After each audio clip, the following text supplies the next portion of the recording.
Dusty is one of the few guys, and there's probably just a few, that to this day, if he walked, God bless him, out on my deck where I'm sitting right now, I would just sit here with my jaw on the ground thinking to myself, God, what a big star he is.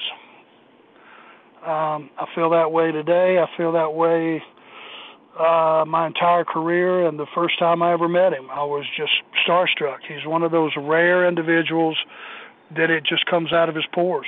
And Dusty Rhodes was never Virgil Runnels.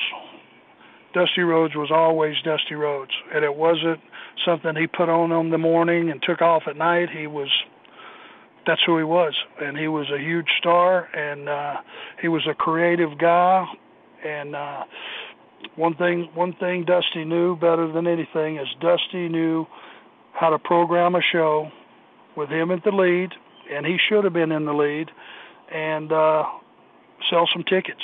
And I learned a lot from him. I learned just being by osmosis, just being in a match with him elevated me. I know that. And I saw it happen to a lot of guys, and he was something special. There'll only be one, that's for sure. Definitely true on Dusty. And do you think that the Horsemen would have gotten kind of as big as they did without Dusty being that perfect foil for them? I think Dusty needed the Horsemen, and the Horsemen needed Dusty. I agree with that 100%. Then you filter in the Rock and Roll Express, and you figure in, all the other players, the Midnight Express, Ronnie Garvin, you name it. Everybody that was in that era that was contributing, the Road Warriors, my God, we had a lot of packed houses wrestling those guys.